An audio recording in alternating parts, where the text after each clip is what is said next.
ሰላም ሰላም እንዴት ናችሁ?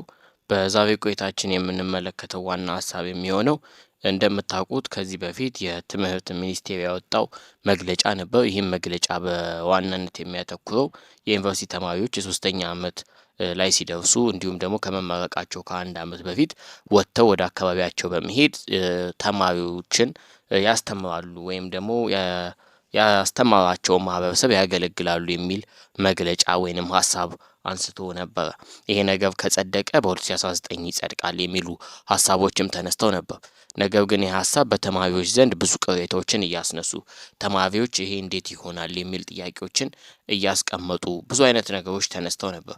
ታዲያ ዛሬ ያንን ጉዳይ መልሰን አንዳንድ ትምህርት ሚኒስቴር ያስቀመጣቸው ሀሳቦች ስላሉ እነሱን የምንመለከት ይሆናል ማለት ነው በዛሬው ቆይታችን። ከዛ በፊት ግን ይህን ቻናል የማታውቁ ቲቶር ታይም የሚባል ሲሆን በዚህ በቲቶር ታይም ላይ የተለያዩ ለፍሬሽማን የሚሆኑ እንዲሁም ለሪሚዲያል የሚሆኑ ፈተናዎች፣ ጥያቄዎች እንዲሁም ደግሞ አዳዲስ መረጃዎችን ታገኙበታላችሁ። ስለዚህ ቻናሉን ላይክ፣ ሼር እንዲሁም ደግሞ ከምንም በላይ ሰብስክራይብ በማድረግ ቤተሰብ መሆናችሁን እንዳትረሱ ማለት ነው። ቀጥታ ወደ ሀሳባችን እንግባ ማለት ነው። እኛም እንግዲህ እንዳልኳችሁ የዩኒቨርሲቲ ተማሪዎች ከመመረቃቸው በፊት ለአንድ ዓመት እንዲያስተምሩ ከዚህ በፊት በታቀደው እቅድ መሰረት ማለት ነው ትምህርት ሚኒስቴር ከተለያዩ ባለድርሻ አካላት ጋር ውይይት አደርግበታለሁ ሲል ነው በዛሬው ቆይታችን የምንመለከተው ሀሳብ በዋናነት የሚገልጸው። ማለትም ትምህርት ሚኒስቴር ከተለያዩ አካላቶች ጋር ውይይት አድርጎ ያ ውይይት አሳማኝና ተቀባይነት ይኑረው የሚል ሀሳብ ከተሰነዘረበት ይሄኛው የማስተማሩ ጉዳይ ከ2019 ጀምሮ በተማሪዎች ላይ ተግባራዊ መሆኑን ይቀጥላል ማለት ነው።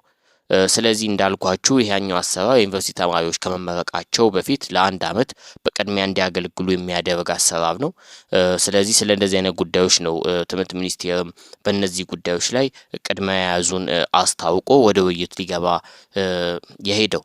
እንግዲህ በስብሰባ ላይ ወይም ደግሞ ባቀደው እቅድ መሰረት ላይ ግን ስንመለከት ከከፍተኛ ትምህርት ተቋማት ጋር የተለያዩ ውይይቶችን አድርጓል። ማለትም ከተለያዩ ዩኒቨርሲቲዎች ጋር የተደረጉ ውይይቶች አሉ። ነገር ግን እነዚህ ውይይቶች በቂ አይደሉም ብሎ ከክልሎች፣ ከተለያዩ ትምህርት ቤቶች፣ ከተለያዩ የጸጥታ አካላት ጋር የተለያዩ ውይይቶችን አላደረኩም ብሎ ነው የትምህርት ሚኒስቴር ያስታወቀው። ስለዚህ መንግስት እቅዱ ተግባራዊ ይሆናል ብሎ እስካሁን ውሳኔ አለማሳለፉን በዚያው የገለጹ ሲሆን የትምህርት ሚኒስቴር ዴታው ማለት ነው።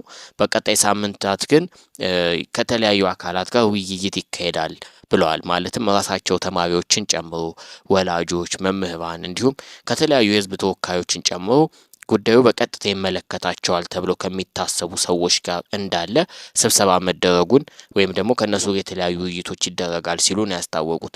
ስለዚህ በእነዚህ ውይይቶች ላይ የሚነሱ ሀሳቦች የሚቀመጡ ነጥቦች ይኖራሉ።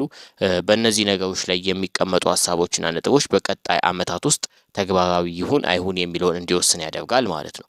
ስለዚህ የትምህርት ሚኒስቴርም እንዳስታወቀው ከሆነ ከዩኒቨርሲቲዎች ጋር በተደረገው ውይይት ማለት ነው ከሎጂስቲክስ እና ከአካዳሚክ ጉዳዮች ጋር እንዴት ይጣጣማል የሚል ቅሬታ እንዲሁም ደግሞ የሚል ጥያቄ ነው እንጂ በዋናነት ከዩኒቨርሲቲዎች የተነሳው ሀሳቡ ግን ተግባራዊ ቢሆን እንደግፈዋለን የሚል ሀሳቦች ነበር ሲቀመጡ የነበረው። በአጠቃላይ ግን እነዚህ ውይይቶች ከተወያዩ በኋላ ምናልባት ማለትም ከተማሪዎች፣ ከወላጆች፣ ከመምህራን ጋር ውይይቱ ተካሂዶ ይሄ ሀሳብ ለፓርላማ ይቀርባል። ፓርላማም ደግሞ ከሄደ የራሱ ሕግ ተቋቁሞለት ይወጣል የሚል አይነት ሀሳብ ነው። ታዲያ ይሄ ነገር ስምምነት ካገኘ እንዳልኳችሁ በ2019 ዓመተ ምህረት ሁሉም ተማሪ ከመመረቁ ከአንድ ዓመት በፊት እየወጣ ማህበረሰቡን ያገለግላል በማስተማር ማለት ነው።